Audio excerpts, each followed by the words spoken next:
Isang hampas sa mukha. Isang dura sa danggal.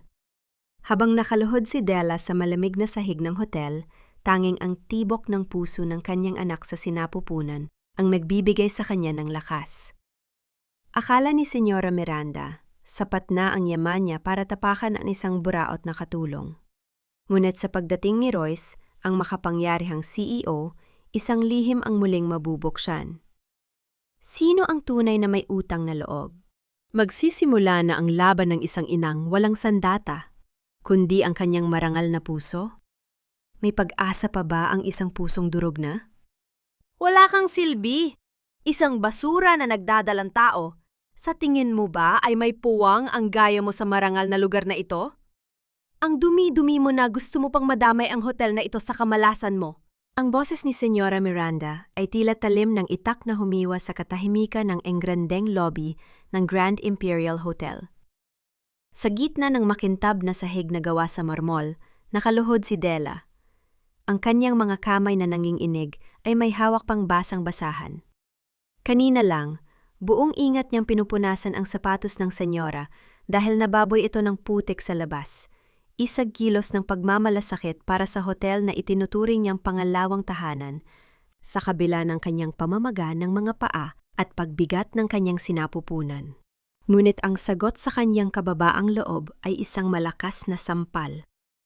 Narinig ang mabilis na pagdapo ng palad sa balat, isang tunog na umalingaw-ngaw hanggang sa matataas na kisame ng lobby. Tumagilid ang mukha ni Della.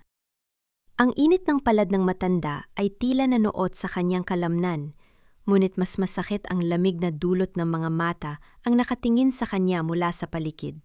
Hindi sumigaw si Della. Hindi rin siya lumaban. Sa halip, dahan-dahan niyang itinuon ang isa niyang kamay sa kanyang tiyan, pilit na pinapakalma ang mabilis na tibok ng puso ng sanggol sa loob. Nakaramdam siya ng pait sa kanyang lalamunan. Isang pait na mas matindi pa sa anumang gamot. Ang kanyang paningin ay nagsimulang lumabo dahil sa nagbabadyang mga luha. Ngunit pilit niyang idinilat ang kanyang mga mata. Ang bawat hibla ng kanyang dignidad ay tila unti-unting nalalagas, gaya ng mga tuyong dahon sa gitna ng malakas na hangin. "I'm sorry, senyora. Pasensya na po." Ang tanging lumabas sa kanyang nangangatal na mga labi. Ang bawat salita ay parang tinik na bumabara sa kanyang dibdib. "Sorry? Do you think your sorry can fix the disgust I feel right now? Look at you, Della. You're pathetic. Nakakasuka ang makita ang isang katulong na lulugo-lugo at buntis pa sa harap ng mga bisita ko." Patuloy na pag-alipusta ni Miranda. Ang mga salitang ito ay tila mga bato na ipinupukol sa isang taong lunod na sa hirap. Sa malayong bahagi ng lobby, bumukas ang mga gintong pinto ng elevator. Lumabas ang isang lalaking may tindig na tila nagpapatigil sa pag-ikot ng mundo. Si Royce. Ang kanyang mga hakbang ay mabibigat at puno ng otoridad. Ang tunog ng kanyang sapatos sa marmol ay tila isang babala. Ngunit sa sandaling magtama ang kanyang paningin sa babaeng nakaluhod sa sahig, sa babaeng may bakas ng pulang palad sa pisingi at may pilat na pilit itinatago sa ilalim ng uniporme. Isang pamilyar na kirot ang gumising sa kanyang natutulog na alaala. Napansin ni Della ang paglapit ng anino ng isang lalaki. Ang hangin sa paligid ay biglang naging mabigat, tila may darating na unos na hindi mapipigilan. Ang kanyang katawan ay naging matigas sa takot, ngunit may isang bahagi ng kanyang puso na nagtanong, hanggang kailan kailangang yumuko ng isang pusong wala namang kasalanan kundi ang magmahal at mabuhay ng marangal? Bakit sa mundong ito, ang mga taong nagbibigay ng liwanag ang siyang madalas na iniiwan sa dilim? Ang bawat pintig ng puso ay tila isang babala, isang paalala na ang katawan ni Della ay hindi na lamang para sa kanyang sarili. Sa gitna ng malupit na titig ni Senyora Miranda, naramdaman ni Della ang biglang pag-ikot ng paligid. Ang mga marangyang chandelier ng Grand Imperial Hotel ay tila mga bituin na mabilis na nahuhulog mula sa langit. Bago pa man muling humalik ang kanyang tuhod sa malamig na marmol, isang pares ng matitigas at mainit na braso ang sumalo sa kanya. "Anong nangyayari rito?" Ang boses ni Royce ay mababa, ngunit puno ng kapangyarihan. tila isang dagundong ng kulog na nagpatahimik sa buong lobby. Royce, darling, this woman is so incompetent. Muntik na niyang masira ang sapatos ko at nayon ay nag-iinarte siya sa harap mo. Just fire her already! Ang boses ni Miranda ay puno ng pagmamaangas, walang bakas ng pagsisisi sa ginawang pananakit. Hindi sumagot si Royce. Ang kanyang buong atensyon ay nakatuon sa babaeng buhat-buhat niya. Sa malapitang distansya, nakita niya ang pamumutla ng mga labi ni Della at ang butil-butil na pawis sa noo nito. Ngunit ang mas nakakuha ng kanyang pansin ay ang manggas ng uniforme ni Della na bahagyang naitaas, inilalantad ang isang lumang pilat sa kanyang braso. Isagbakas ng sulog na tila isang mapa ng nakaraan. Sa isang sandali, ang kasalukuyan ay tila naglaho. Ang amoy ng mamahaling hotel ay napalitan ng amoy ng nasusunog na gulong at gasolina. 10 taon na ang nakalilipas, sa isang madilim na bangin sa probinsya, isang batang babae na may ganoon ding pilat ang pilit siyang hinila, palabas ng isang nagbabagang sasakyan. Huwag kang bibitiw, ililigtas kita. Ang bulong na yon ay muling umalingaw na sa kanyang pandinig, tila isang multo ng gunita na matagal na niyang pilit ibinabaon. Dalhin niyo siya sa klinik, na yon din. Utos ni Royce sa mga staff. Ang kanyang mga mata ay nananatiling nakapako sa walang malay na mukha ni Della. But Royce, we have a meeting with the investors! Hiyaw ni Miranda. Ang mukha ay namumula na sa galit dahil sa pagbaliwala sa kanya. Ang meeting ay pwedeng maghintay, senyora. Ngunit ang buhay ng tao, lalo na ng isang inang nagdadalang tao, ay hindi kailanman dapat isantabi. Malamig na sagot ni Royce bago mabilis na naglakad palayo, dala ang bigat ng isang babaeng tila may hawak ng susi sa kanyang nakalimutang pagkatao. Sa loob ng tahimik na klinik ng hotel, ang tanging maririnig ay ang mahinang tunog ng aircon at ang regular na paghinga ni Della. Nakaupo si Royce sa isang tabi. Pinagmamasdan ang bawat guhit sa mukha ng babaeng ito. Nakikita niya ang hirap, ang pagod, at ang dignidad na pilit nilalamon ng kahirapan. Sino ka ba talaga, Della? Bakit ang presensya mo ay tila isang malakas na agos na nanggugulo sa aking payapang mundo? Nang dahan-dahang idilat ni Della ang kanyang mga mata.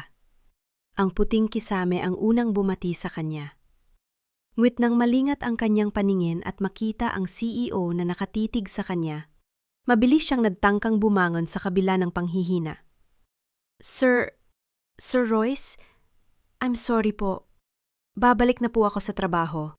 Huwag niyo po sana akong tatanggalin. Kailangan ko po ang trabahong ito para sa anak ko. Ang boses ni Della ay puno ng pagsusumamo. Ang mga mata ay muling nangilid ang luha. Huwag kang malikot. Magpahinga ka muna. Pigil ni Royce. Ang kanyang tono ay hindi na kasing lamig ng kanina. Bakit mo tinitiis ang ganung pagtrato, Della? Bakit hindi mo ako tinawag?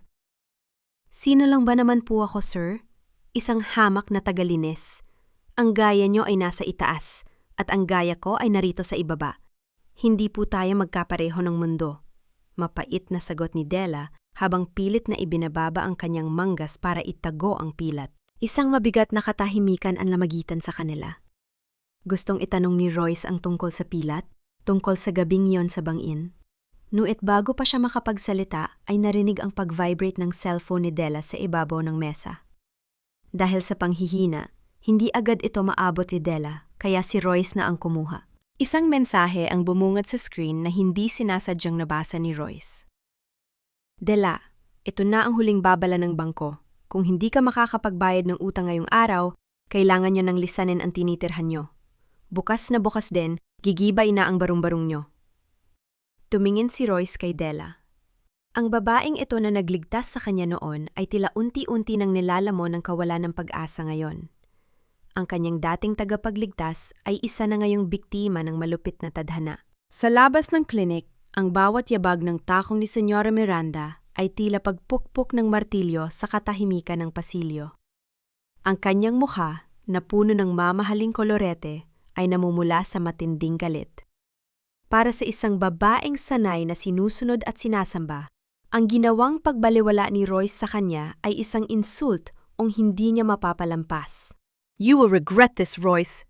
Sinisira mo ang pangalan ng pamilya natin para sa isang basurang katulong. Ang bulong ni Miranda sa hangin. Ang kanyang mga kuko ay bumaon sa kanyang mamahaling designer bag. Hindi nagtagal, mabilis siyang naglakad patungo sa administrative office ng hotel. Ang kanyang presensya ay tila isang madilim na ulap na nagdadala ng takot sa mga empleyadong nadadaanan niya. Pagpasok sa opisina, hindi na siya nag-abalang kumatok.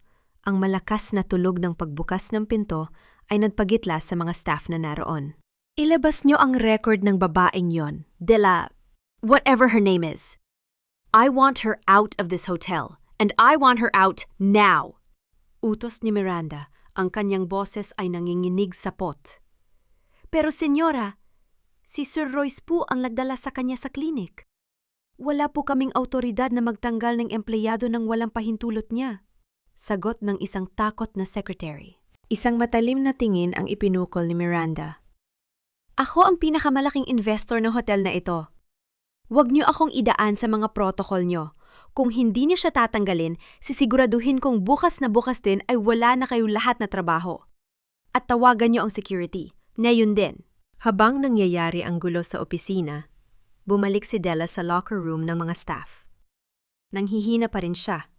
Nuwit ang takot na mawala ng matitirhan ay mas matindi kaysa sa sakit ng kanyang katawan. Kailangan niyang makuha ang kanyang mga gamit.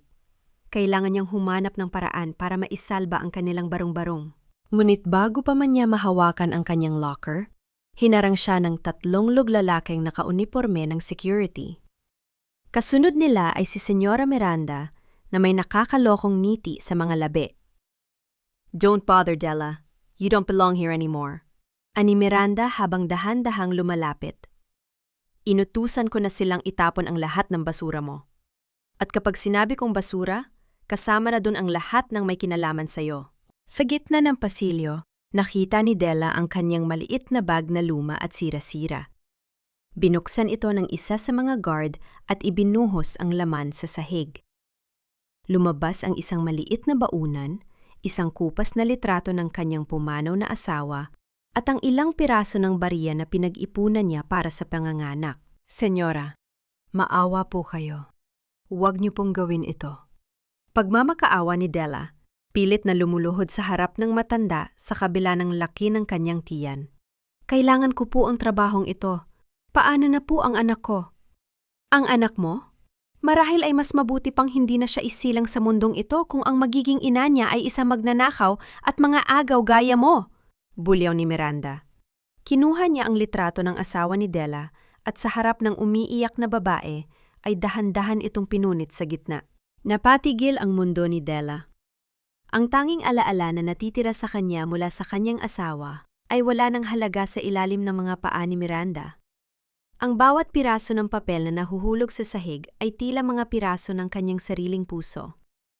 Isang matandang empleyado, si Nanay Ising na mula sa kusina, ang hindi na nakatiis at lumapit para alalayan si Della.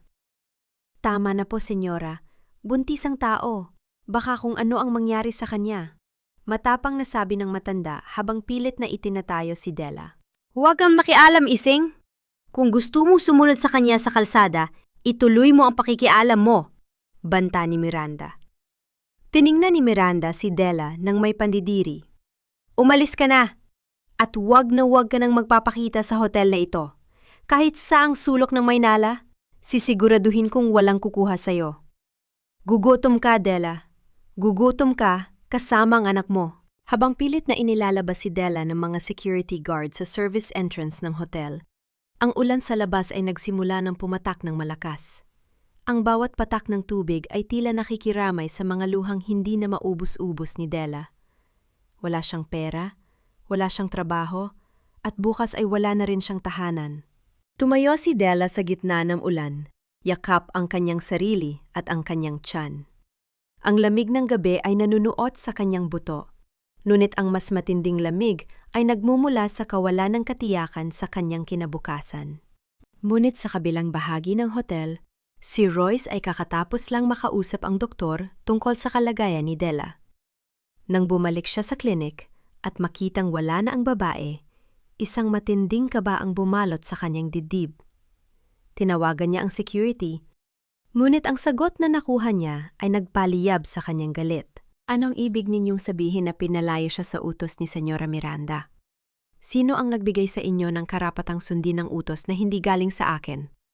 Sigaw ni Roy sa telpo. Ang kanyang kamao ay humampas sa mesa. Mabilis siyang tumakbo palabas. Hindi alintana ang kanyang mamahaling taksido na mababasa ng ulan. Kailangan niyang mahanap si Della, hindi dahil sa utang na loob, kundi dahil sa isang pakiramdam na hindi niya maipaliwanag. Isang takot na baka sa pangalawang pagkakataon ay mawala na naman sa kanya ang tanging tao na nagparamdam sa kanya na ang buhay ay may halaga.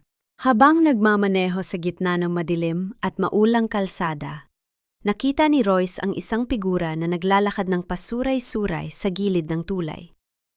Ang babaeng yon, na basang-basa at tila anumang sandali ay bibigay na, ay ang parehong babaeng nagligtas sa kanya 10 taon na ang nakalilipas. Biglang may isang itim na sasakyan ang huminto sa tapat ni Della. Bumukas ang bintana at isang pamilyar na boses ang narinig. Akala mo ba ay tapos na ako sa'yo, Della? Simula pa lang ito. Ang ulan ay tila naging isang malupit na latigo na humahagupit sa bawat balat ni Della. Ang bawat patak ay malamig, matalim, at tila gustong bawiin ang huling piraso ng init sa kanyang katawan. Nakatayo siya sa gilid ng tulay. Ang kanyang mga paa ay halos hindi na maramdaman ang semento. Ang itim na sasakyang huminto sa kanyang tapat ay tila isang kabaong na bakal, nagbabanta ng mas malalim na dilim. Akala mo ba ay tapos na ako sa iyo, Della? Simula pa lang ito. Ang boses ni Senyora Miranda ay umalingaw-ngaw mula sa loob ng sasakyan kahit na hindi nito binubuksan ng buo ang bintana. Ang mga taong gaya mo ay hindi dapat naglalakad sa kalsada. Dapat ay nasa ilalim kayo ng lupa, doon sa kung saan kayo nababagay. Hindi na nagawang sumagot ni Della. Ang kanyang mga labi ay nanginginig na sa tindi ng ginaw, at ang kanyang paningin ay unti-unti nang nilalamon ng mga itim na tuldok. Naramdaman niya ang isang matinding kirot sa kanyang sinapupunan, isang babala mula sa buhay na karga-karga niya. Sa gitna ng kanyang paghihirap, ang tanging nagawa niya ay yakapin ng mas mahigpit ang kanyang tiyan. Anak, huwag ngayon. Huwag dito, ang paabulong niyang dasal na agad tinangay ng hangin. Humaharurot ang makina ng itim na sasakyan habang pinapatalsik nito ang maruming tubig mula sa kalsada patungo sa damit ni Della. Ngunit bago pa man tuluyang mabuwal si Della sa kawalan, isang nakasisilaw na liwanag mula sa mga headlight ng isa pang sasakyan ang bumulaga sa kanya. Isang marahas na pagpreno ang narinig, ang tunog ng gulong na kumakapit sa basang aspalto ay tila isang sigaw ng pag-aalala. Bumukas ang pinto ng sasakyan at lumabas si Royce. Hindi na niya inisip ang kanyang mamahaling sapatos o ang lamig ng ulan na agad nagpabasa sa kanyang puting polo. Sa kanyang mga mata, wala siyang ibang nakikita kundi ang marupok na figura ni Della na tila isang kandilang malapit ng mamatay. Della! Hiiyaw ni Royce habang mabilis itong tumatakbo patungo sa kanya. Sinalo ni Royce si Della sa mismong sandali na bumigay ang mga tuhod ng babae. Ang bigat ni Della sa kanyang mga braso ay tila isang pasakit sa kanyang konsensya. Napakalamig ng balat ni Della, tila isang bangkay na pilit pang humihinga. Sir? Sir Royce? Bakit po kayo? Ang mahinang bulong ni Della, ang kanyang boses ay tila isang manipis na sinulid na anumang sandali ay mapuputol. Huwag kang magsalita. Nandito na ako, hindi kita pababayaan, mariing sabi ni Royce. Ang kanyang boses ay nanging-imig, hindi dahil sa lamig, kundi dahil sa galit at takot. Galit sa kanyang sarili dahil hinayaan niyang mangyari ito at takot na baka huli na ang lahat. Pinuhat ni Royce si Della at isinakay sa loob ng kanyang sasakyan. Agad niyang binuksan ang heater at kinuha ang kanyang mamahaling coat para ibalot sa nanging-inig na katawan ni Della. Sa loob ng sasakyan, ang amoy ng basa at malamig na ulan ay humahalo sa amoy ng katatagan ni Royce. Sir, ang mga gamit ko, ang litrato ni Manuel. Ang tanging inaalala ni Della habang ang kanyang mga mata ay pilit na tinitingnan ang basang kalsada. Huwag mo nang isipin ang mga yon, Della. Ang mahalaga ay ikaw at ang anak mo. Dadalhin kita sa ospital, ani Royce habang mabilis na pinapaandar ang sasakyan. Huwag po. Wala po akong pambayad. Sir, pakiusap. Ibaba niyo na lang po ako sa kanto. Pagsusumama ni Della, ang kanyang garalgal na boses ay puno ng pait. Sa kabila ng bingit ng kamatayan, ang hiya at ang katotohanan ng kanyang kahirapan ay nananatiling nakakapit sa kanyang pagkatao. Napahigpit ang hawak ni Royce sa manibela. Ang bawat salita ni Della ay tila isang karayom na tumutusok sa kanyang puso. Paano nagagawang tanggihan ng babaeng ito ang tulong habang ang kanyang buhay ay unti-unti nang nauubos? Hindi pera ang mahalaga ngayon, Della. Utang ko sa iyo ang buhay ko. 10 taon na ang nakalilipas, hindi mo tinanong kung sino ako bago mo ako iniligtas sa apoy. Ngayon, hayaan mo namang ako ang magligtas sa iyo mula sa unos na ito. Ang boses ni Royce ay malalim, puno ng pagsusumamo at katapatan. Napatigil si Della. Ang kanyang mga mata na kanina ay punong-puno ng takot ay dahan-dahang tumingin kay Royce. Sa ilalim ng liwanag ng dashboard, nakita niya ang mukha ng lalaking ito. Ang lalaking minsan niyang hinila mula sa kamatayan ng walang pag-aalinlangan. Naaalala niyo po, may nang sabi ni Della, isang maliit na ngiti ang sumilay sa kanyang mga labi bago siya tuluyang mawala ng malay sa upuan ng sasakyan. Dinala ni Royce si Della hindi sa pampublikong ospital, kundi sa kanyang sariling penthouse. Alam niyang sa ospital maaaring matuntun sila ni Miranda. Sa kanyang tahanan, siya ang batas. Tinawagan niya ang kanyang personal na doktor, si Dr. Arnel, na agad namang dumating para suriin si Della. Habang naghihintay sa labas ng silid, hindi mapakali si Royce. Ang bawat minutong lumilipas ay tila 1 taon sa kanyang pakiramdam. Nang lumabas si Dr. Arnel, agad siyang sinalubong ni Royce. Kumusta siya? Ang anak niya? Tanong ni Royce, ang kanyang muka ay puno ng tensyon. Ligtas sila, Royce, ngunit masyadong mahina ang katawan niya. Labis na pagod, gutom, at ang matinding stress na naranasan niya ay maaaring maging sanhi ng maagang panganganak kung hindi siya magpapahinga ng maayos. Sino ba ang babaeng ito? At bakit tila dumaan siya sa butas ng karayom? Tanong ng doktor. Hindi sumagot si Royce. Pumasok siya sa silid kung saan mahimbing na natutulog si Della. Ang puting kumot ay tila mas lalong nagpatingkad sa kanyang pamumutla. Lumapit si Royce at dahan-dahang kinuha ang kamay ni Della. Ang kamay na may pilat. Ang kamay na nagligtas sa kanya. Patawad, Della. Patawad dahil hinayaan ko maghirap ang taong nagbigay sa akin ng pangalawang buhay. Bulong ni Royce habang hinahaplos ang daliri ni Della. Sa sandaling yon, napansin ni Royce ang isang maliit at lumang singsing na nakatali sa isang sinulid sa leeg ni Della na bahagyang lumabas mula sa kanyang damit. Nang tignan niya ito ng malapitan, nakita niya ang isang nakauit na pangalan. Isang pangalang nagpabagsak sa kanyang mundo. Ang pangalang nakauit sa singsing ay ang pangalan ng taong dahilan kung bakit nangyari ang aksidente 10 taon na ang nakalilipas. Ang pangalang nakaukit sa singsing ay tila isang sumpa na muling bumuhay sa mga alaala ng gabing iyon. Ang gabing dapat ay katapusan na ng buhay ni Royce. Ngunit naging simula ng kanyang wala hanggang pagkakautang. Manuel? Ang pangalang ito ang naging dahilan ng kanyang mga bangungot sa loob ng 10 taon. Si Manuel ang driver ng kabilang sasakyan, ang lalaking hindi pinalad na makalabas sa nagbabagang bakal. Habang si Royce ay hinihila ni Della patungo sa kaligtasan. Bahagyan nanginig ang mga daliri ni Royce habang mariin niyang hawak ang munting singsing. Parang gumuho ang mundong matagal niyang binuo nang tuluyan niyang maunawaan ang katotohanan. Ang babaeng minsang nagsapanganib ng sariling buhay upang iligtas siya ay si Della, ang asawa ng lalaking nasawi sa trahed yang hindi niya kailanman nalimutan. Ang peklat sa braso ni Della ay hindi lamang alaala ng isang sunog. Isa rin itong tahimik na paalala ng kanyang kabayanihan at ng napakalaking sakripisyong ginawa niya para sa mismong taong hindi sinasadya yang naging dahilan ng pagkawala ng kanyang asawa.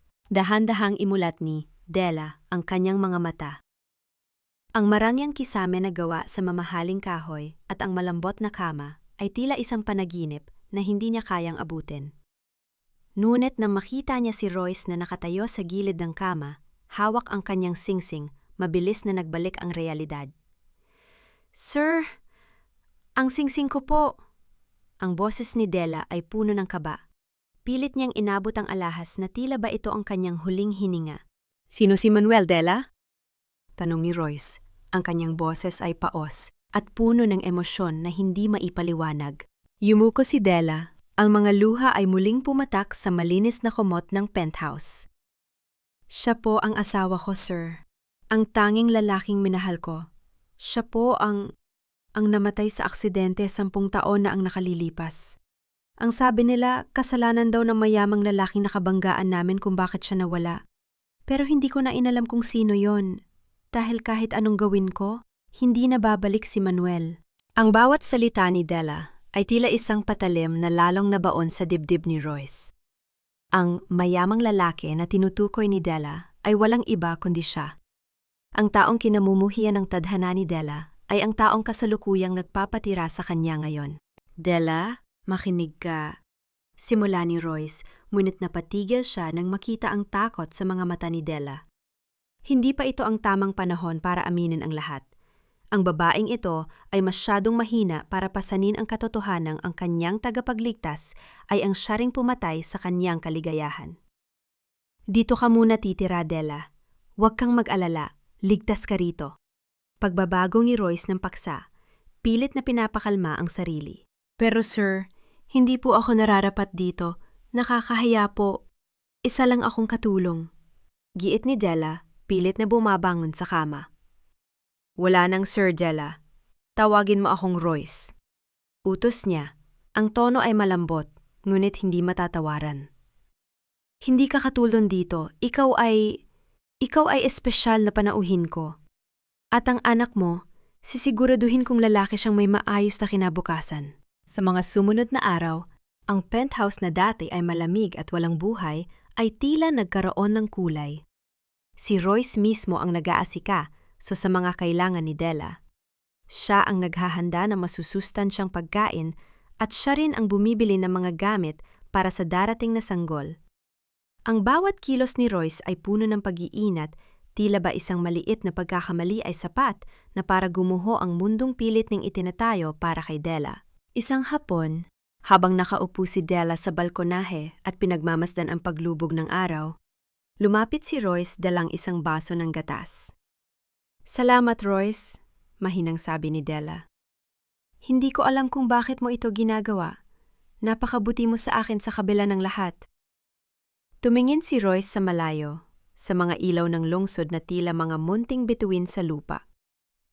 "Ginagawa ko ito dahil gusto kong itama ang mga mali sa mundo, Della. Kahit sa maliit na paraan lang." Ngunit sa kabila ng katahimikan at kapayapaan sa loob ng penthouse, isang malaking pang-anib ang namumuo sa labas. Si Senyora Miranda, na hindi tumitigil sa pagmamanman kay Royce, ay nakakuha ng impormasyon mula sa kanyang mga tauhan. Sa isang madilim na opisina, tinitignan ni Miranda ang mga litratong kinuha ng kanyang spy, mga litrato ni Royce at Della na magkasama sa balkonahe.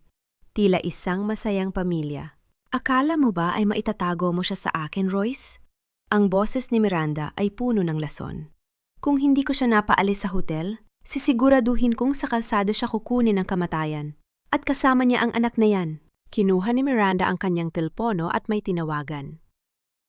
"Gawin niyo na ang plano. Ipakita niyo kay Della kung sino talaga ang lalaking kinakasama niya ngayon. Ibigay niyo sa kanya ang mga dokumento ng aksidente 10 taon na ang nakalilipas. Gusto ko makita kung paano siya maduduro kapag nalaman niya ang taong kumukop sa kanya ay ang pumatay sa kanyang asawa. Della, kain ka muna. Ipinagluto kita ng arroz caldo para mainitan ang tiyan mo. Para sa inyo ito ng baby." Ang boses ni Royce ay malambot, malayo sa mapang-utos na tono na ginagamit niya sa boardroom ng hotel. Inilapag niya ang mangkok sa maliit na mesa sa tabi ni Della. Ang amoy ng luya at piniritong bawang ay pumuno sa silid. Isang amoy ng tahanan na matagal nang hindi nararamdaman ni Della. Sa sandaling iyon, Tila ang penthouse ay hindi na isang gintong kulungan, kundi isang santuwaryo ng pag-asa. Ngunit sa bawat ngiti ni Royce, may isang tinik na lalong bumaon sa kanyang puso. Tinitignan niya ang mga mata ni Della na puno ng pasasalamat, at ang tanging nararamdaman niya ay ang bigat ng kanyang kasalanan. Paano niya sasabihin sa babaeng ito na ang mga kamay na nag-aalaga sa kanya ngayon ay ang parehong mga kamay na naging mitsa ng buhay ni Manuel? Salamat, Royce. Sobra-sobra na ang ginagawa mo para sa amin. Mahinang sabi ni Della habang dahan-dahang humihigop ng mainit na sabaw. Minsan, iniisip ko, bakit ang isang katulad mo ay nag-aaksaya ng panahon sa isang katulad ko? Napakalayo ng agwat natin. Walang agwat ang dalawang pusong nagmamalasakit, Della. Sagot ni Royce, bagaman ang kanyang konsensya ay sumisigaw ng kabaligtaron. Kailangan kong umalis saglit para sa isang board meeting. Huwag kang magbubukas ng pinto sa kahit na sino. Maliwanag ba? Magpahinga ka lang dito. Tumango si Della. Hindi alam na ang pag-alis ni Royce ay ang pagkakataong hinhintay ni Senyora Miranda. Pagkalipas ng isang oras, isang marahas na tunog ng doorbell ang bumasag sa katahimikan ng penthouse. Hindi ito ang regular na tunog na inaasahan ni Della. May kasama itong pagkalampag sa pinto na tila ba may nagmamadali. Dahil sa kaba, dahan-dahang lumapit si Della sa pinto. Nakita niya sa ilalim ng pinto ang isang kulay kayumanging sobre. Walang pangalan ang nagpadala, tanging ang pangalan niya ang nakasulat sa itim na tinta. Nanginginig ang mga kamay ni Della habang binubuksan ang sobre. Sa loob nito ay may mga lumang papel, mga police report na may tatak ng case closed 10 taon na ang nakalilipas. May mga litrato rin ng isang wasak na sasakyan, ang kotseng pag-aari ni Manuel. Ngunit ang nagpapatigil sa paghinga ni Della ay ang huling pahina. Isang clipping ng balita na may litrato ng isang binatang Royce na tinutukoy bilang ang mayamang driver na nakaligtas sa aksidente, habang ang driver ng kabilang panig ay idineklarang patay. Ang mundo ni Della ay biglang tumigil. Ang init ng arroz caldo na kinain niya kanina ay napalitan ng isang nanunuot na lamig na tila yelo sa kanyang mga ugat. Ang bawat salita sa report ay parang isang sampal na mas masakit pa sa sampal ni Miranda. Ang taong kinakasama niya, ang taong tinatawag niyang tagapagligtas, ay ang taong pumatay sa kanyang asawa. Hindi ito totoo. Ang pabulong niyang sigaw. Ang kanyang boses ay garalgal at puno ng sakit. Ang mga papel sa kanyang kamay ay unti-unting nalukot dahil sa higpit ng kanyang hawak. Naramdaman niya ang pagpintig ng kanyang ulo. Ang bawat tibok ay tila bumubulong ng pangalan ni Manuel. Sa gitna ng kanyang pagkalito, bumukas ang pinto. Pumasok si Royce na may dalang mga prutas, ang kanyang mukha ay maliwanag hanggang sa makita niya si Della na nakatayo sa gitna ng sala, hawak ang mga dokumentong matagal na niyang kinatatakutan. Nabitawan ni Royce ang dalang bag. Ang tunog ng mga prutas na gumugulong sa sahig ay tila mga huling sandali ng kanilang nabuong ugnayan. Ang katahimikan sa pagitan nila ay naging kasing bigat ng isang bundok. Della, let me explain. Ang tanging lumabas sa bibig ni Royce ang kanyang boses ay tila isang pagsusumamo ng isang taong hatol na nambitay. Dahan-dahang itinaas ni Della ang kanyang muka. Ang kanyang mga mata na dati ay puno ng pasasalamat ay pinalitan na ng matinding pait at galit. Isang luhang dugo ang tila gumuhit sa kanyang pisingi sa tindi ng sakit na nararamdaman. Ipaliwanag? Alin ang ipapaliwanag mo, Royce? Tanong ni Della. Ang boses niya ay malamig pa sa kamatayan. Ang katotohanan habang inililigtas kita sa apoy, hinayaan mo ang asawa ko na mamatay? O ang katotohanang tinago mo ito sa akin para magmukha kang bayani sa paningin ko? Hindi ko ginusto ang mangyari, Della. Araw-araw kong pinagsisisihan yon. Sigaw ni Royce, pilit na lumalapit, ngunit mabilis na umatras si Della. Tila ba si Royce ay isang nakamamatay na sakit? Huwag kang lalapit sa akin, hiyaw ni Della, habang ang kanyang kamay ay muling humawak sa kanyang tiyan. Ang sakit sa kanyang kalooban ay lumipat sa kanyang katawan. Isang matinding kurot sa kanyang sinapupunan ang pangiwi sa kanya. Ang akala ko ay ikaw ang sagot sa mga dalangin ko, pero ikaw pala ang sumpa sa buhay ko. Ang huling salita ni Della, bago siya mabuwal sa sahig. Ang mga dokumento ng kamatayan ni Manuel ay nagkalat sa kanyang paligid, gaya ng mga pangarap niyang muling nadurog. Sa labas ng penthouse, sa loob ng isang madilim na sasakyan, nakatingin si Senyora Miranda sa screen ng kanyang tablet. Nakikita ang eksena sa loob sa pamamagitan ng isang lihim na kamera. Isang demonyong ngiti ang sumilay sa kanyang mga labi. Gumuho ka, Della. Gumuho ka gaya ng pagguho ng danggal ni Royce. At ang anak mo? Wala siyang karapatang isilang sa mundong ito na may dugong pumatay sa kanyang ama. Huwag mo akong hawakan. Ang mga kamay na yan ang pumatay sa asawa ko. Ang boses ni Della ay tila isang basag na salamin, bawat piraso ay matalas at bumabaon sa pandinig ni Royce. Sa gitna ng sahig ng penthouse, pilit na inilalaya ni Della ang kanyang sarili, kahit na ang bawat paggalaw niya ay nagdudulot ng matinding kirot sa kanyang sinapupunan. Ang kanyang mukha ay basang-basa ng luha. Ang mga mata ay puno ng kilabot at pandidiri sa lalaking dati niyang itinuring na anghel. Napatigil si Royce. Ang kanyang mga kamay ay nananatiling nakabitin sa hangin, nanginginig at hindi malaman kung saan ilulugar. Ang bawat salita ni Della ay tila isang hatol ng kamatayan na mas masakit pa sa anumang parusang pisikal. Gusto niyang ipaliwanag na ang gabing yon ay isang aksidenteng, habang buhay niyang pinagsisisihan. Ngunit paano mo ipapaliwanag ang liwanag sa isang taong binalag mo sa dilim? Della, pakiusap. Kailangan nating tawag ng doktor. Ang baby... Iniisip mo dapat ang baby... Ang boses ni Royce ay nanginginig sa takot. Takot na mawala ang babaeng mahal niya, at takot na ang batang isisilang ay maging biktima ng kanilang madugong nakaraan. Huwag mong banggitin ang anak ko. Wala kang karapatang mag-alala sa kanya. Hiyaw ni Della, habang ang kanyang mga kuko ay bumaon sa kanyang sariling balat dahil sa tindi ng sakit ng tiyan. Utang na loob? Yun ba ang tawag mo rito? Pinatira mo ako rito, pinakain, binihisan? Para lang pagtakpan ang katotohanang ikaw ang dahilan kung bakit ulila ang anak ko bago pa man siya isilang? Isang marahas na pagpintig ng puso ang naramdaman ni Royce. Ang katahimikan sa loob ng penthouse ay tila isang buhay na nilalang na sumasakal sa kanila. Sa labas, ang ulan ay muling bumuhos. Ang tunog ng bawat patak sa salamin ay tila mga boses ng nakaraan na sumisigaw ng katarungan. Mabilis na tinawagan ni Royce si Dr. Arnel. Pumunta ka rito ngayon din. Nag-umpisa na ang contraction niya at hindi maganda ang lagay niya. Sigaw niya sa telepo bago muling lumapit kay Della. Hindi alintana ang pagtaboy nito. Binuhat ni Royce si Della at isinakay sa kama sa kabila ng mga sipa at pilit na pag-iwas ng babae. Kahit patayin mo ako pagkatapos nito, Della, ayos lang. Pero ngayon, hayaan mo akong iligtas kayo. Yun lang ang tanging paraan na alam ko para mabayaran ang utang ko sa inyo ni Manuel. Nang dumating si Dr. Arnel, ang atmosfera sa silid ay tila punong-puno ng kuryente.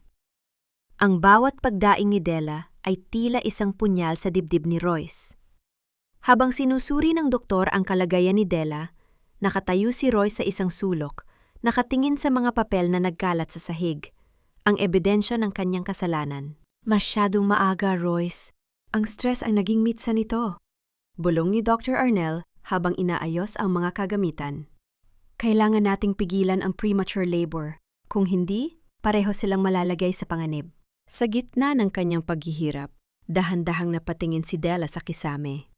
Ang kanyang isip ay naglalakbay pabalik sa maliit nilang kubo ni Manuel sa mga pangarap nilag sabay na binuo.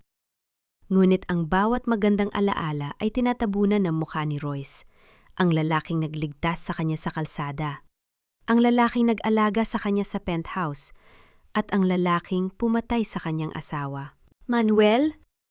Patawarin mo ako. Manuel!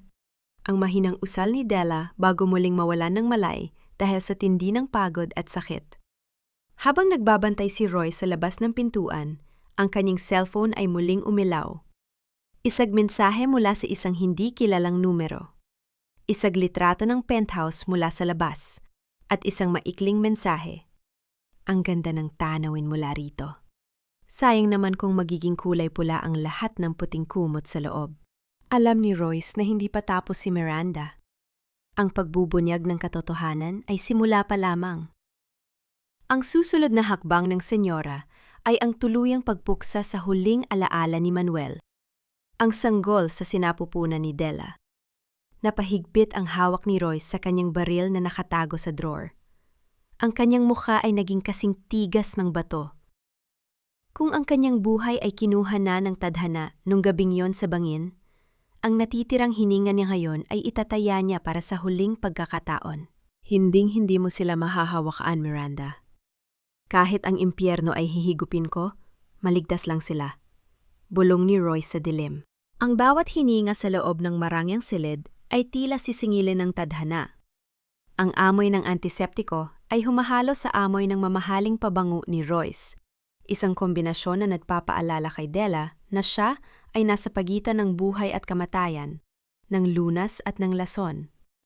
Sa kabila ng matinding kirot sa kanyang sinapupunan, mas matindi ang hapdi ng katotohanang nakasampal sa kanyang muka. Royce, lumabas ka na.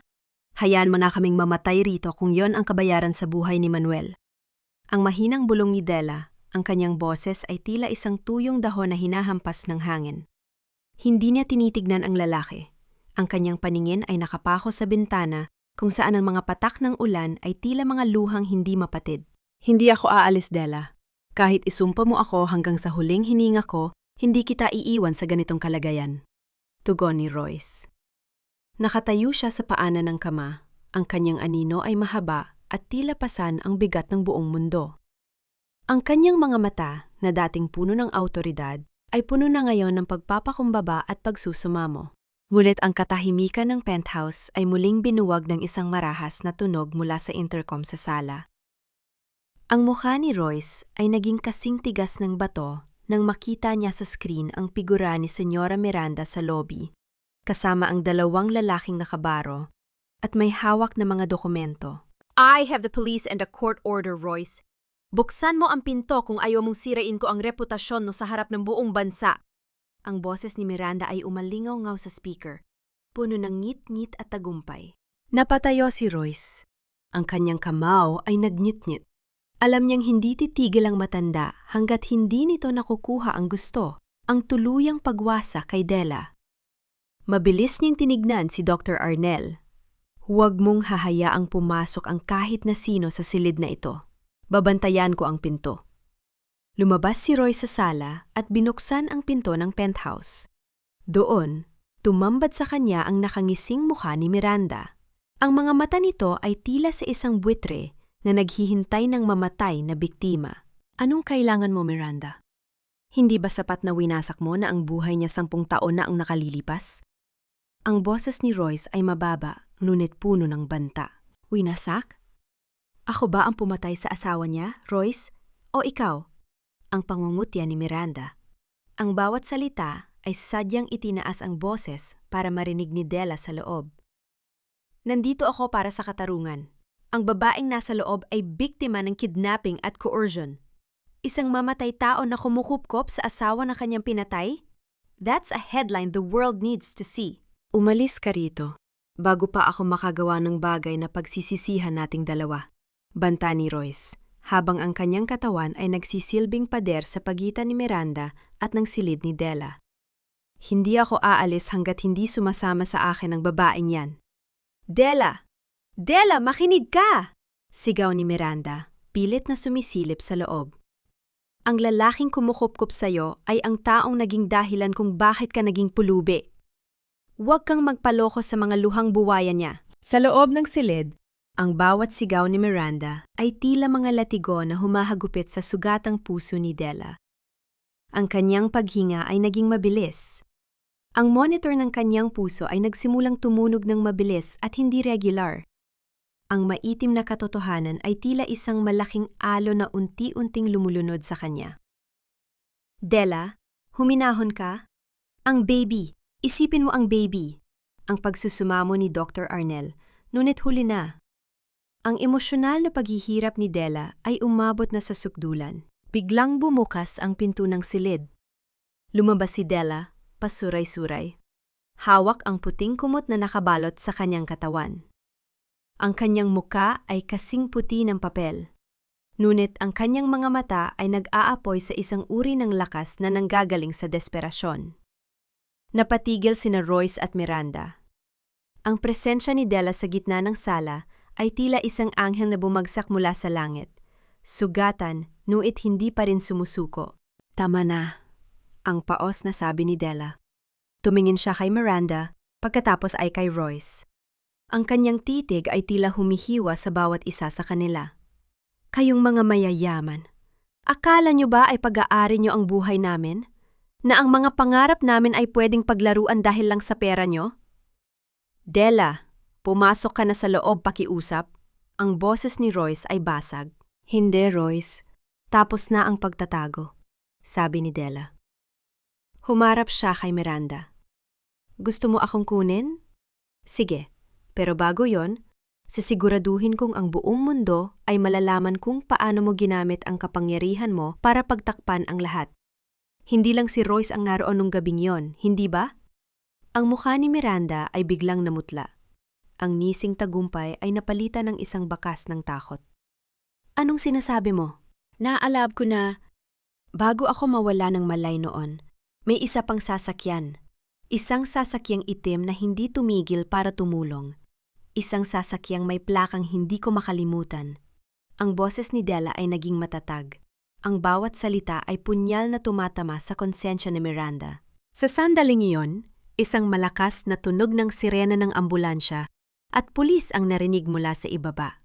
Ngunit hindi ito ang pulis na dala ni Miranda.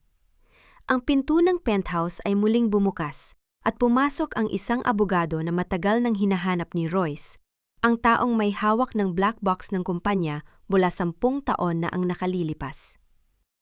Senyora Miranda, it's over, sabi ng abogado.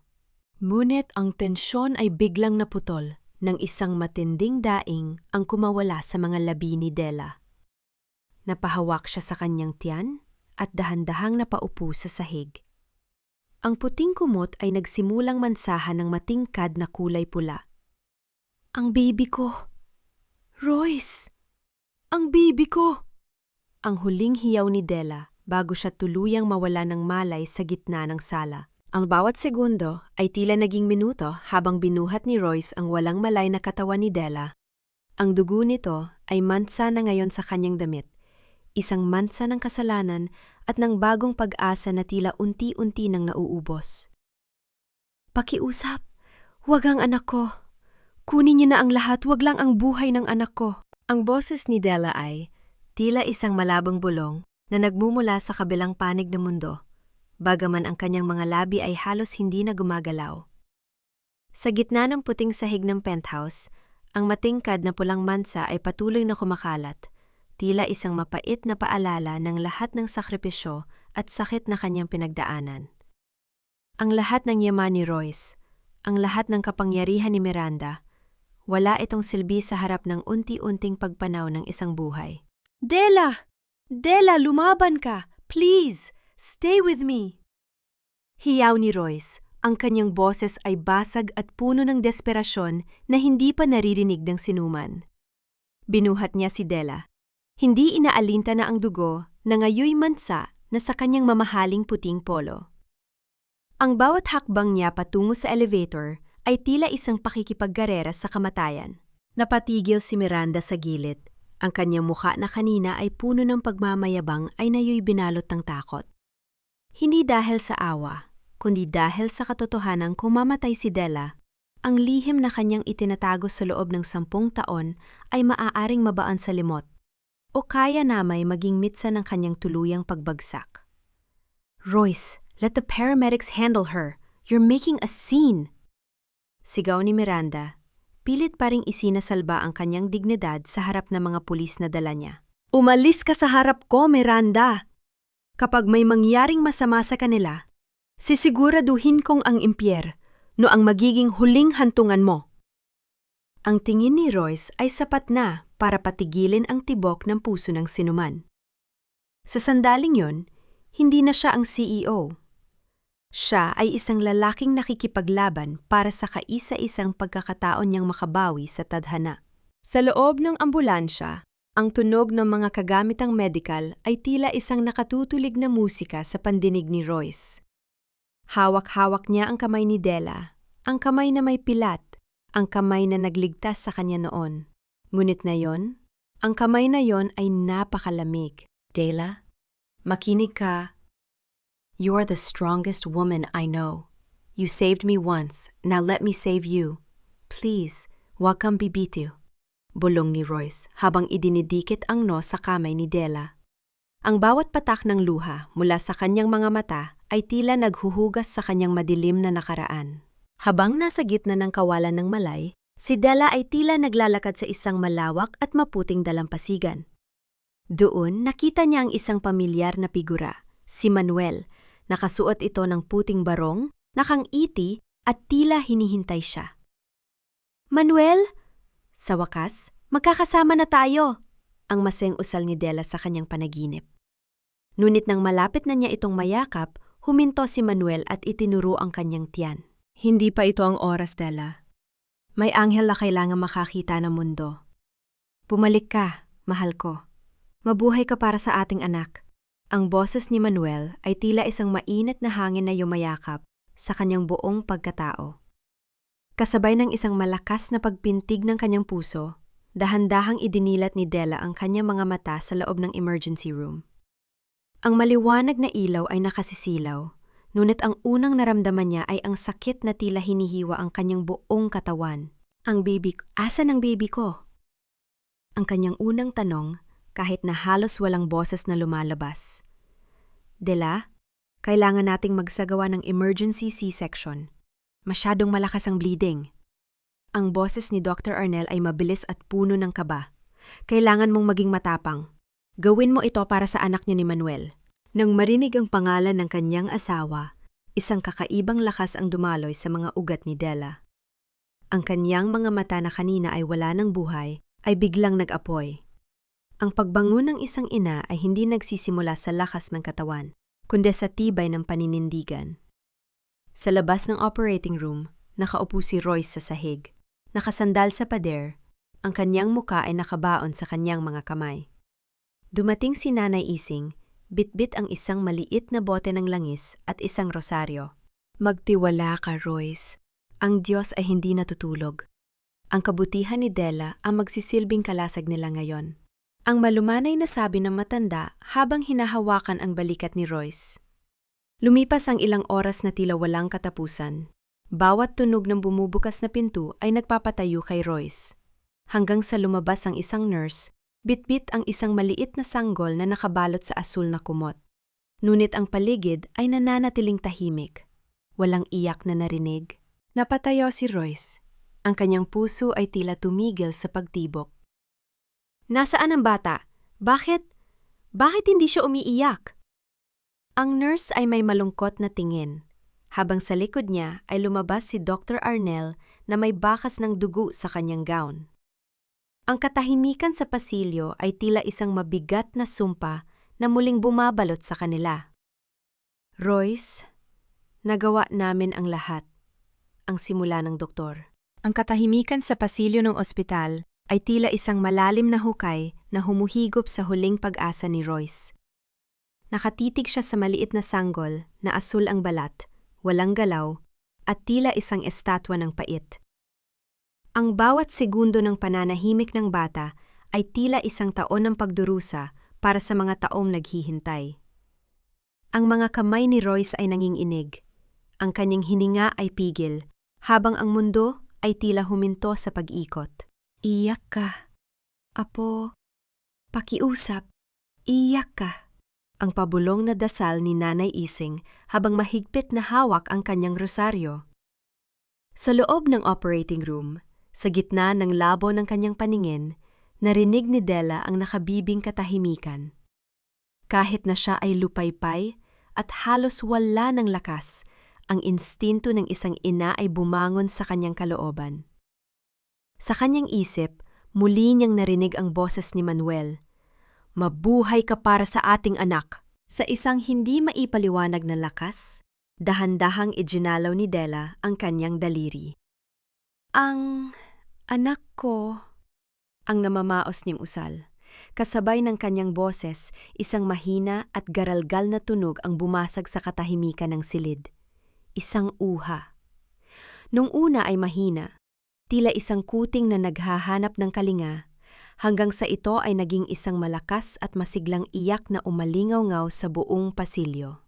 Napaluwad si Royce sa sahig, hindi dahil sa panghihina, kundi dahil sa sobrang pasasalamat. Ang mga luhang kanina pa niya pinipigilan ay malayang umagos sa kanyang mga pisingi. Ang sanggol ay buhay.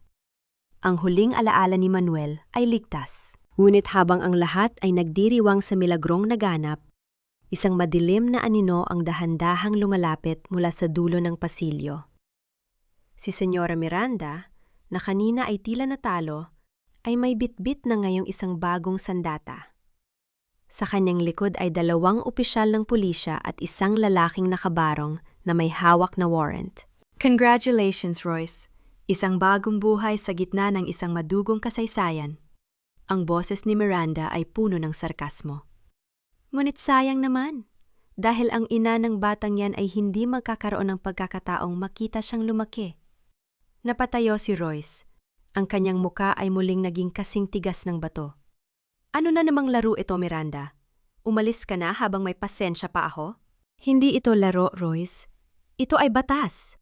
Sabi ni Miranda habang iniaabot ang isang dokumento sa mga pulis. Inirereklamo ko si Della ng pagnanakaw ng mga mahahalagang alahas at dokumento mula sa Grand Imperial Hotel bago siya tumakas. At hindi lang yon. May ebidensya rin ako na ang aksidenteng nangyari 10 taon na ang nakalilipas ay isang planadong pang-ingikil ni Della at Manuel laban sa pamilya mo. Kasalanan yan. Alam nating lahat na ikaw ang may pakana ng lahat. Hiyaw ni Nanay Ising. Ngunit hinarang siya ng mga pulis. Officer, arestuhin niyo na ang babaeng nasa loob sa sandaling maging stable ang kondisyon niya. At si Royce? Idedemanda ko siya ng obstruction of justice sa pagkupkop sa isang kriminal. Nakangising utos ni Miranda. Naramdaman ni Royce ang isang bitag na dahan-dahang sumasara sa kanila. Ang kagalakan ng pagkakaroon ng anak ay biglang napalitan ng isang panibagong panganib. Alam ni Miranda na sa oras na makulong si Della, mawawalan ito ng karapatan sa bata at madali niyang makukuha ang kustodya o tuluyang mapalayo ang mag-ina sa buhay ni Royce. Hindi niyo siya mahahawakan, ang malamig na sabi ni Royce habang humaharang sa pinto ng ICU. Subukan mo kami, Royce. Ang batas ay nasa panig ko, sagot ni Miranda. Sa loob ng ICU, dahan-dahang idinilat ni Della ang kanyang mga mata. Nakita niya ang kanyang maliit na anak sa loob ng incubator. Ang munting kamay nito ay tila kumakaway sa kanya. Ngunit sa labas ng salamin, nakita niya ang mga anino ng mga pulis. Isang matinding takot ang bumalot kay Della. Hindi takot para sa kanyang sarili, kundi takot na baka ang unang yakap niya sa kanyang anak ay siya na ring huli. Isang luha ang pumatak sa kanyang pisngi habang nakatingin sa bata. Anak, hindi ka nila makukuha sa akin. Hinding-hindi. Ang pabulong niyang panata. Biglang bumukas ang pinto ng ospital at pumasok ang isang matandang lalaki na naka-wheelchair, ngunit may matikas pa ring anyo. Ang lahat ay napatigil, pati na si Miranda. Ito ang matandang si Don Vicente, ang ama ni Royce na matagal nang nanirahan sa ibang bansa at ang tunay na may-ari ng Grand Imperial Hotel. Miranda, akala mo ba ay hindi ko malalaman ang mga kahayupang ginagawa mo sa pangalan ko?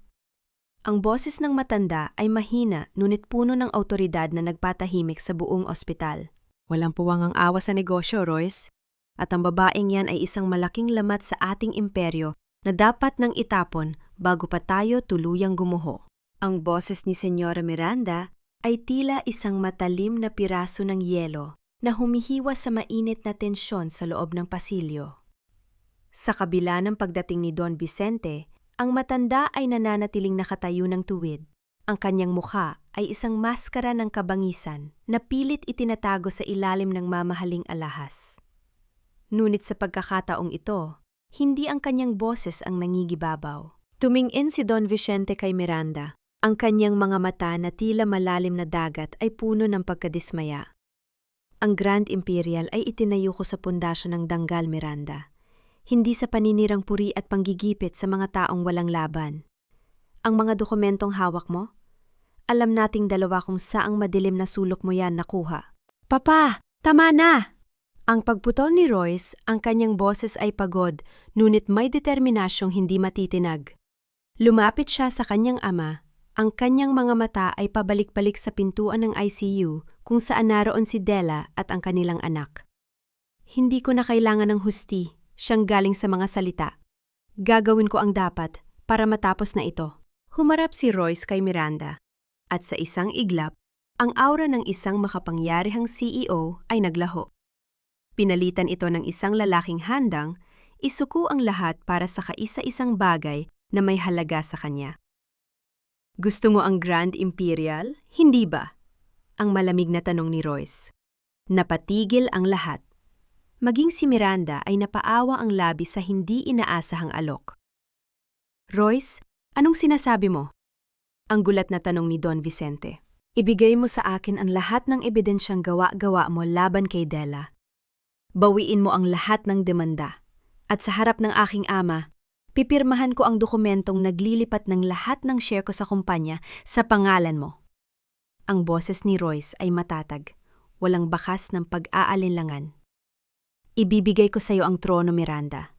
Pero ibigay mo sa akin ang katahimikan ni Della at ng anak ko. Isang nakabibinging katahimikan ng namayani. Sa loob ng ICU, dahan-dahang nagkamalay si Della. Naririnig niya ang mga boses sa labas, tila mga bulong mula sa isang malayong mundo. Ang bawat salita ni Royce ay tumatagos sa kanyang puso, mas matindi pa sa sakit ng kanyang operasyon. Isang luhang mainit ang gumulong sa kanyang pisingi. Bakit, Royce? Bakit mo isusuko ang lahat para sa isang taong dapat ay kinamumuhian mo? Royce, huwag mong gawin yan. Ang mahinang usal ni Della, kahit alam niyang hindi siya naririnig sa labas. Ang bigat ng sakripisyo ni Royce ay tila isang bagong utang na loob na hindi niya alam kung paano babayaran. Isang sakripisyo na papatunay na ang pag-ibig ay hindi nasusukat sa kung anong meron ka, kundi sa kung anong handa mong bitawan. Nagsimimulang gumuhit ang isang mapait at matagumpay na ngiti sa mga labi ni Miranda. Ang kanyang ambisyong maging reyna ng Grand Imperial ay abot kamay na niya. Isang napakalaking sakripisyo para sa isang hamak na katulong, Royce. Sigurado ka ba na sapat na ang babaeng yan para palitan ang lahat ng pinaghirapan mo? Hindi mo naiintindihan, Miranda. Sagot ni Royce, habang dahan-dahang kinukuha ang panulat mula sa kanyang bulsa. Ang kumpanya ay gusali lamang nagawa sa semento at salamin.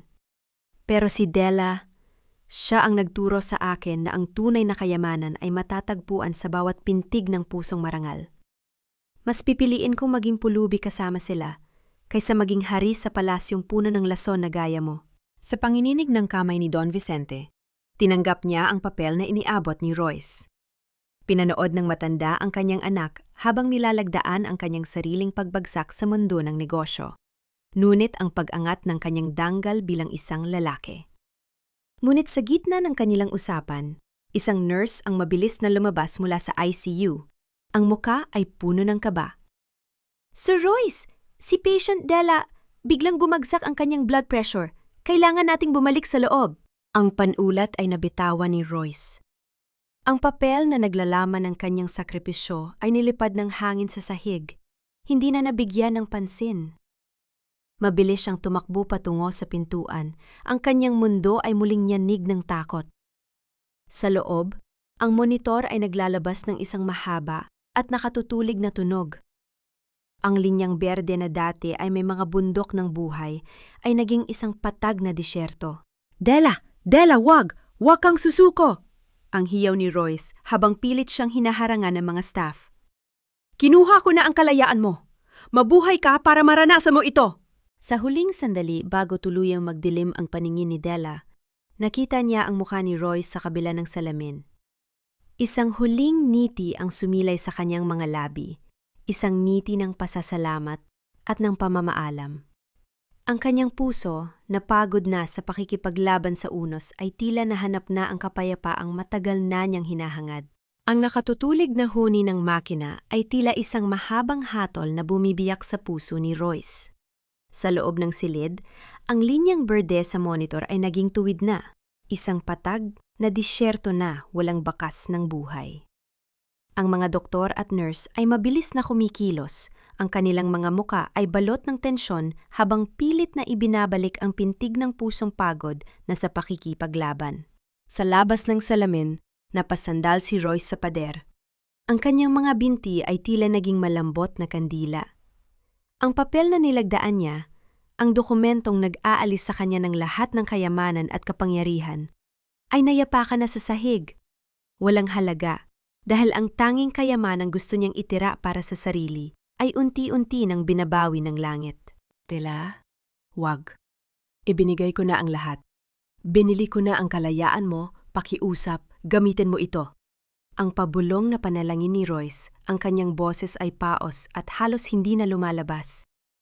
Ang bawat sikad ng defibrillator sa dibdib ni Della ay tila tumatama rin sa sariling dibdib ni Royce. Isang marahas na pag-uga sa kanyang mundo na tila guguho na anumang sandali. Sa gitna ng kaguluhan, isang maliit at mahinang tinig ang narinig mula sa kabilang panig ng silid. Ang sanggol. Ang munting anghel na tila nakaramdam sa paglayo ng kaluluwa ng kanyang ina. Ang uha nito ay hindi na lamang iyak ng gutom, kundi isang pagsusumamo, isang tawag na nagmumula sa dugo at laman. Ipasok niyang bata, ang utos ni Dr. Arnel. Ang kanyang boses ay puno ng desperasyon. Skin-to-skin contact, yan ang huling barahan natin. Dahan-dahang labas ang sanggol mula sa incubator at inilapag sa dibdib ni Della. Sa sandaling, dumampi ang munting balat ng anak sa malamig na balat ng ina. Tila tumigil ang pag-ikot ng mundo. Ang maliit na kamay ng sanggol ay dahan-dahang gumapang sa leeg ni Della. Tila hinahanap ang tibok na dati niyang naririnig sa loob ng sinapupunan. Isang milagro ang naganap sa harap ng kanilang mga mata. Ang tuwid na linya sa monitor ay muling gumuhit ng isang maliit na bundok, isang pintig. Pagkatapos ay isa pa. Mabagal, mahina, nungit totoo. May pulse na tayo! She's back! Ang hiyaw ng isang nurse. Napahagulhol si Royce.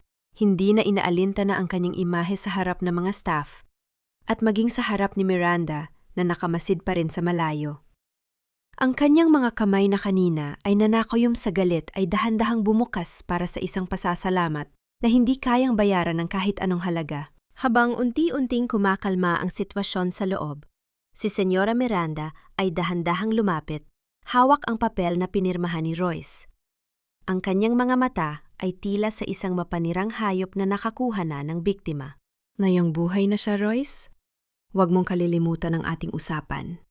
Ang mapait na bulong ni Miranda. Ang Grand Imperial ay akin na. Bukas na bukas din.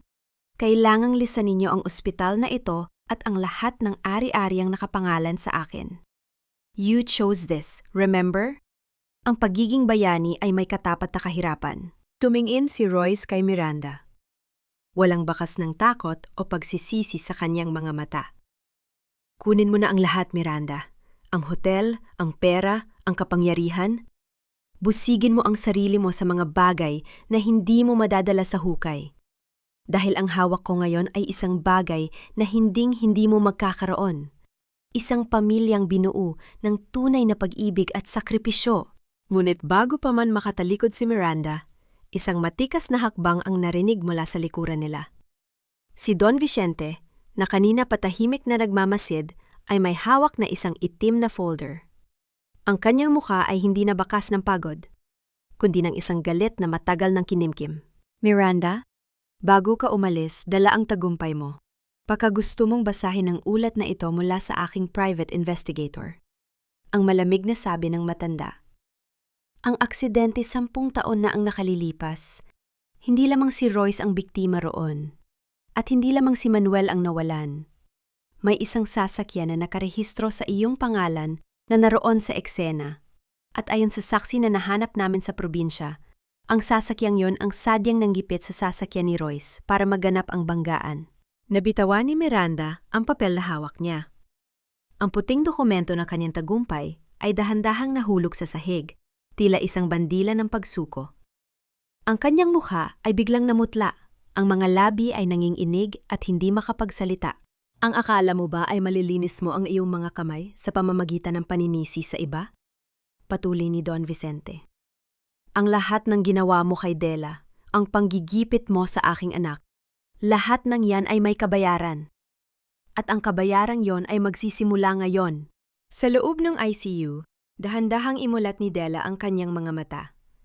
Ang unang nakita niya ay ang malabong figura ni Royce na nakatingin sa kanya mula sa labas ng salamin. May luha sa mga mata, ngunit may ngiti sa mga labi.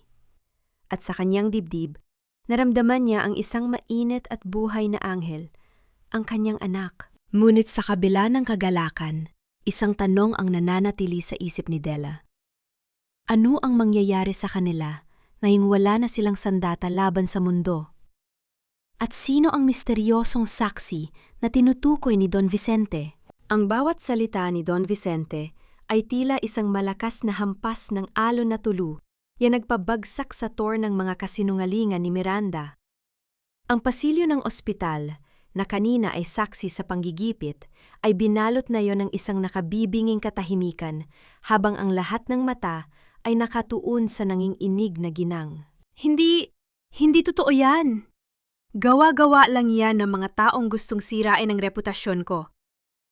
Ang boses ni Miranda ay pumiyok. Ang kanyang dating matikas na tindig ay unti-unti nang bumibigay. Ang papel na pinirmahan ni Royce, na simbolo sana ng kanyang tagumpay, ay nanatiling nakahiga sa maruming sahig, nayapakan at wala ng halaga. Ang saksi ay nasa labas na, Miranda. Ang dati mong draper na binayaran mo para manahimik at magtago sa probinsya, pagod na siyang tumakas mula sa kanyang konsensya, ang malamig na dagdag ni Don Vicente. Sa isang kumpas ng kanyang kamay, lumabas ang mga opisyal ng pulisya na hindi dala ni Miranda, kundi mga opisyal na dala ng katotohanan. Habang inalalayan ng mga pulis si Miranda palabas, hindi na nagawang tumingin pa ng ginang sa kanyang paligid. Ang kanyang pagkatalo ay hindi lamang sa batas, kundi sa harap ng lahat ng taong kanyang minaltrato. Ang tunog ng kanyang mga takong sa sahig ay tila isang malungkot na martsa patungo sa kanyang sariling bilangguan. Sa loob ng ICU, ang kapaligiran ay unti-unting napuno ng isang kakaibang init. Ang himala ay hindi lamang ang muling pagtibok ng puso ni Dela, kundi ang pagdating ng isang kapayapaang matagal nang ipinagkait sa kanila. Dahan-dahang lumapit si Royce sa tabi ng kama. Hindi na siya nag-alinlangan. Lumuhod siya sa tabi ni Dela. Ang kanyang mga kamay ay marahang humawak sa riles ng kama, habang ang kanyang mga mata ay nakapako sa mag-ina.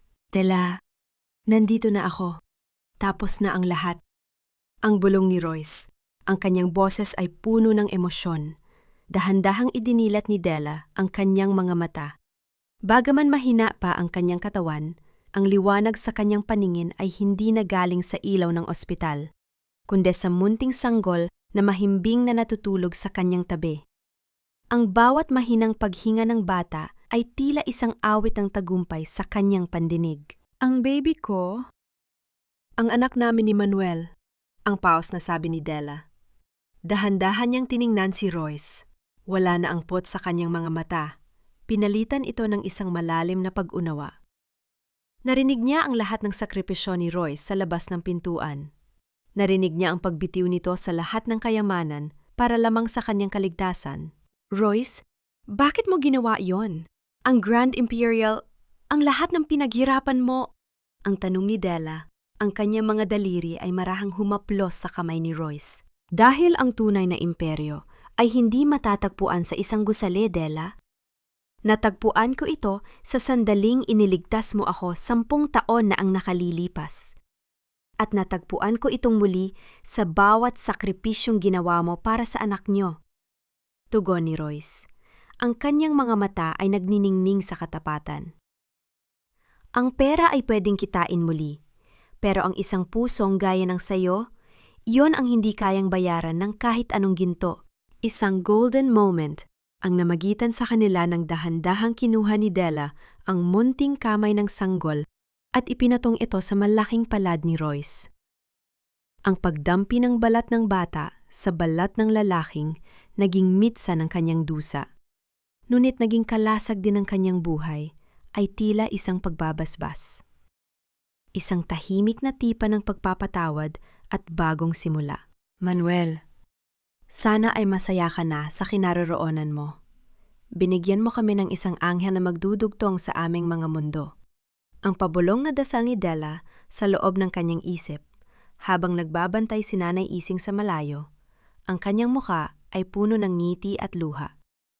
Ang himala ng pag-ibig ay hindi lamang tungkol sa dalawang taong nagmamahalan, kundi tungkol sa paghilom ng mga sugat ng nakaraan. Ngunit sa gitna ng kanilang katahimikan, isang tawag ang natanggap ni Don Vicente mula sa kumpanya.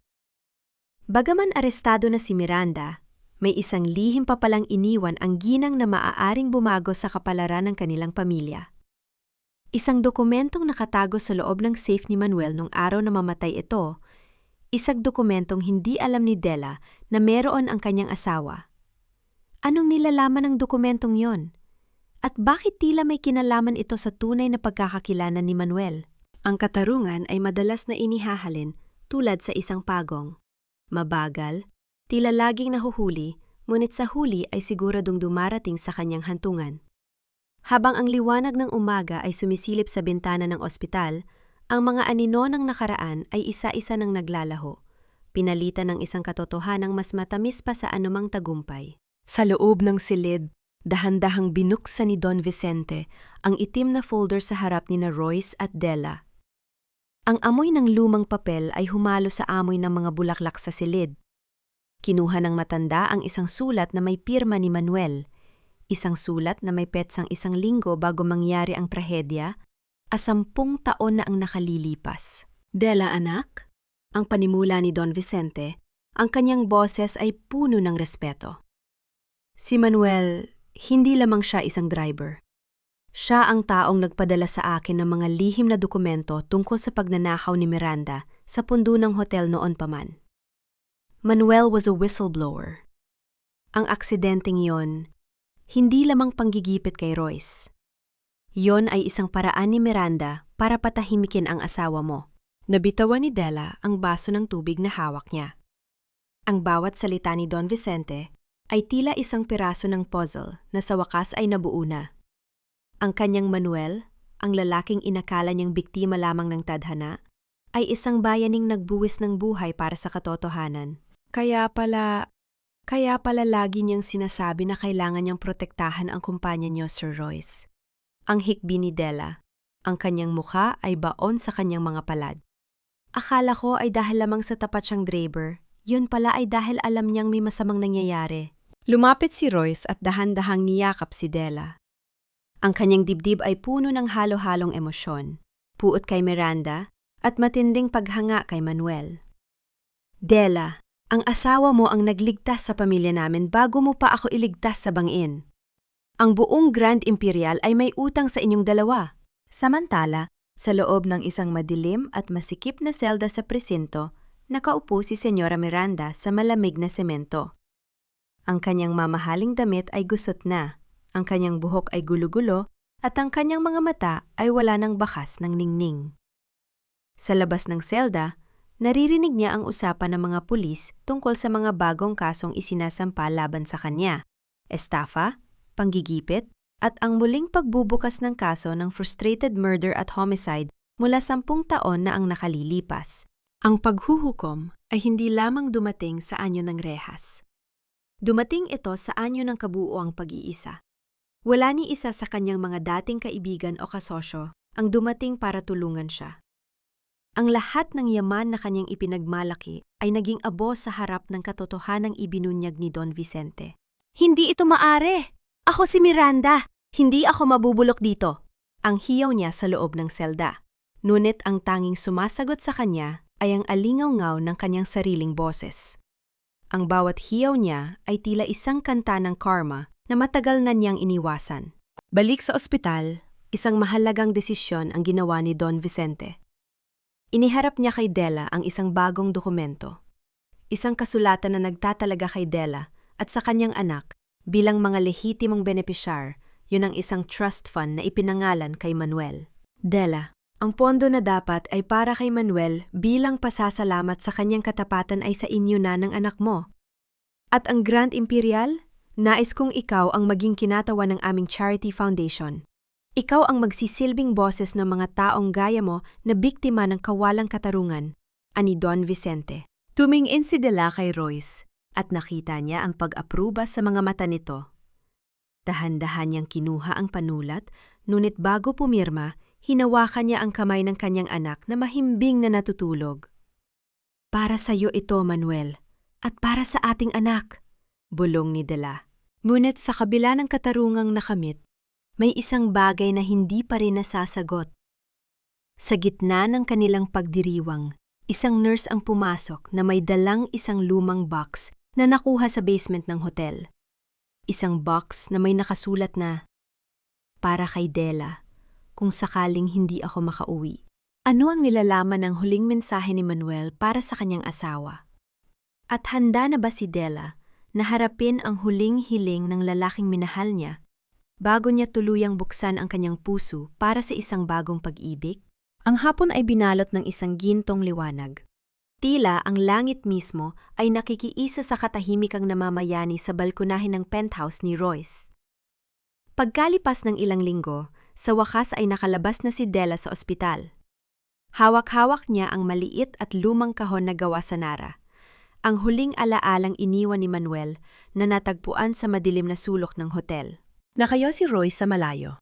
Binibigyan si Dela ng puwang na kailangan nito. Pinagmamasdan niya ang babaeng nagpabago sa kanyang mundo. Isang inang nahanap ang kanyang lakas sa gitna ng unos. Ang bawat paghinga ni Dela ay tila isang panalangin. At ang bawat titig nito sa kahon ay puno ng pangungulila at pag-asa. Dahan-dahang binuksan ni Dela ang takip. Sa loob ay may isang sulat na bahagyang nanilaw na sa panahon at isang maliit na sapatos ng sanggol na gawa sa tela. Nanginginig ang mga daliri ni Dela habang binubuksan ang papel. Ang sulat kamay ni Manuel ay tila isang mainit na haplos mula sa kabilang buhay. Dela, mahal ko. Kung binabasa mo ito, marahil ay hindi ko nagawang protektahan ka sa para ang gusto ko. Alam kong mapanganib ang tinatahak ko, ngunit ginagawa ko ito para sa inyo ng ating anak. Dela, huwag mong hayaang mamatay ang iyong puso kasama ko. Kung sakaling dumating ang araw na may kakatok sa iyong buhay at mag-aalok ng proteksyon at pag-ibig, huwag kang matakot na magbukas muli. Ang gusto ko lang ay makita kayong ligtas at masaya. Mahal na mahal ko kayo. Isang tahimik na hikbi ang kumawala sa mga labi ni Dela. Ang bawat salita ni Manuel ay tila isang susi na nagpalaya sa kanya mula sa tanikala ng pait at pagsisisi. Hindi lamang katarungan ang ibinigay ni Manuel, kundi ang pahintulot na muling mabuhay at magmahal. Dahan-dahang lumapit si Royce, ang kanyang mga hakbang ay banay at tila ayaw mabulabog ang damdamin ni Dela. Tumigil siya sa tabi nito, nakatingin sa malawak na abot tanaw kung saan ang dagat at langit ay tila nagtatagpo. Dela, ang mahinang tawag ni Royce. Hindi ko layunin na palitan ang pwesto ni Manuel sa puso mo. Alam kong hindi ko yan magagawa. Ngunit kung papayagan mo ako, gusto kong maging katuwang mo sa pagpapalaki sa iyong anak. Gusto kong maging silong niyo sa bawat darating na ulan. Tumingin si Dela kay Royce. Sa ilalim ng takip silim, nakita niya ang lalaking hindi sumuko sa kanya. Ang lalaking isinuko ang lahat ng kayamanan para sa kanyang kaligtasan. Wala na ang anino ng Sir Royce na malamig at malayo. Ang kaharap niya ngayon ay isang lalaking dang magsimula mula sa wala. Basta't kasama siya. Royce, ang utang na loob ay tapos na. Ang malumanay na sabi ni Dela habang dahan-dahang kinuha ang kamay ni Royce. Ang narito ngayon ay ang pagnanais na bumuo ng isang bagong bukas. Hindi dahil kailangan kita, kundi dahil gusto kitang makasama. Isang golden moment ang nabuo ng dahan-dahang inihilig ni Dela ang kanyang ulo sa balikat ni Royce. Ang munting sanggol sa loob ng silid ay narinig nilang humalinghing, isang tunog ng buhay na nagpapaalala sa kanila na ang bawat katapusan ay simula lamang ng isang mas magandang kwento. Pang-ako, Dela. Bulong ni Royce habang hinahawakan ng mahigpit ang kamay ng babae. Hinding-hindi ko nahahayaang mawala ang liwanag sa iyong mga mata. Sa malayo, ang mga ilaw ng Grand Imperial Hotel ay nagsisimula ng magliwanag. Ngunit para kay Della at Royce, ang tunay na ningning ay wala sa mga bituin o sa mga mamahaling chandelier. Ito ay matatagpuan sa init ng kanilang mga palad at sa pangakong ang bukas ay hindi na muling magiging madilim. Ngunit bago pa man tuluyang magtapos ang gabi, isang misteryosong dokumento ang iniwan ni Don Vicente sa lamesa ni Royce, isang huling sorpresa tungkol sa tunay na pinagmulan ng pamilya ni Della na maairing magpabago sa kanilang katayuan sa lipunan habang buhay. 1 taon ang mabilis na lumipas. Tila isang agos ng ilog na dahan-dahang naghuhugas sa mga pilat ng nakaraan. Ang Grand Imperial Hotel ay nananatiling nakatayo ng matikas, ngunit sa loob ng mga dingding nito, hindi na ang lamig ng salapi at kapangyarihan ang naghahari, kundi ang init ng pagmamalasakit at katarungan. Sa malawak na hardin ng penthouse, kung saan ang mga bulaklak ng gardenia ay sariwang namumukadkad, isang maliit na pagtitipon ang nagaganap. Hindi ito ang maranyang gala na nakasanayan ng alta sosyedad, kundi isang simpleng pagdiriwang ng unang kaarawan ni Manuel Jr., ang batang naging simbolo ng himala at bagong simula. Nakatayo si Della sa gitna ng hardin, suot ang isang simpleng puting bestida na gawa sa dekalidad na pinya. Wala na ang bakas ng hapes sa kanyang muka. Pinalitan ito ng isang uri ng ningning na tanging ang kapayapaan ng loob ang makakapagbigay. Sa kanyang mga bisig, ang munting si Manny ay masiglang pumapalakpak. Ang kanyang mga mata ay kasing talas at kasing linaw ng sa kanyang ama na si Manuel. Lumapit si Royce, bit-bit ang isang baso ng sariwang juice. Ang kanyang anyo ay mas relax, ang kanyang mga mata ay palaging nakapako sa mag-ina na tila ba natatakot siyang maglaho ang mga ito kung siya ay kukurap? Della, kanina ka pa nakatitig sa malayo? Is everything okay? Are you tired? Ang malambot na tanong ni Royce. Ang kanyang kamay ay marahang humawak sa bewang ni Della. I'm just happy, Royce. Napakasaya ko lang. Tugon ni Della habang isinasandal ang kanyang ulo sa balikat ng lalaki. Sino ang mag-aakala na ang isang katulad ko na dating tinatapakan sa lobby ng hotel na ito ay magiging kabahagi ng pagpapatakbo ng pundasyong tumutulong sa mga gaya ko noon? Numiti si Royce. You deserve all of this, Della. Hindi dahil sa akin, kundi dahil sa katotohanang ikaw ang tunay na may-ari ng lupang kinatitirikan ng hotel na ito. Ang misteryosong dokumentong iniwan ni Don Vicente ay ang huling piraso ng katotohanan. Natuklasan nilang ang lolo ni Della, ang orihinal na may-ari ng lupain ng Grand Imperial, na ninakaw lamang ng pamilya ni Miranda sa pamamagitan ng pandaraya noong unang panahon. Ang pagbabalik ni Della sa hotel ay hindi lamang pagbabalik ng isang empleyado, kundi ang pagbabalik ng tunay na tagapagmana sa kanyang sariling tahanan. Lolo Vicente! Ang masayang sigaw ni Della nang makita ang matandang si Don Vicente na itinutulak ang sariling wheelchair patungo sa kanila. Kasunod si Nanay Ising na may dalang platito ng kakanin. Napakagandang tanawin! Ani Don Vicente habang pinagmamasdan ang kanyang apo sa tuhod. Sa wakas, ang utang ng nakaraan ay nabayaran na ng pagmamahal ng kasalukuyan. Habang papalubog ang araw, binalot ng kulay kahel na liwanag ang buong paligid. Ang paghuhukom ay natapos na. Si Miranda ay nananatili sa loob ng rehas. Binubuno ang kanyang mga kasalanan sa gitna ng pag-iisa. Ngunit para kina Della at Royce, ang bawat hininga ay isang pasasalamat. Ang pagpapatawad ay hindi nangangahulugan ng pagkalimot sa sakit, kundi ang pagpili na wag nang hayaan ang sakit na yon na diktahan ng iyong bukas. Natutunan ni Della na ang kabutihan ay parang isang binhi. Maaaring ibaon ito sa malalim na lupa at tapakan ng marami. Ngunit sa takdang panahon, hahanap ito ng liwanag upang mamukadkad at magbigay ng silong sa mga nangangailangan. Sa huling sandali ng hapon, dahan-dahang binuhat ni Royce ang munting si Manny at itinaas ito patungo sa langit habang si Della ay nakangiting nakasandal sa kanila. Ang kanilang mga anino ay nag-isa sa sahig, isang larawan ng pamilyang binuo ng luha, pinatibay ng unos, at pinagtibay ng wagas na pag-ibig. Ang kwento ni Della ay hindi lamang kwento ng isang biktima, kundi kwento ng isang reyna na nahanap ang kanyang korona sa gitna ng kanyang pagpapakumbaba. Isang paalala na sa likod ng bawat madilim na ulap, ang araw ay palaging handang sumikat para sa mga pusong marunong maghintay at magmahal.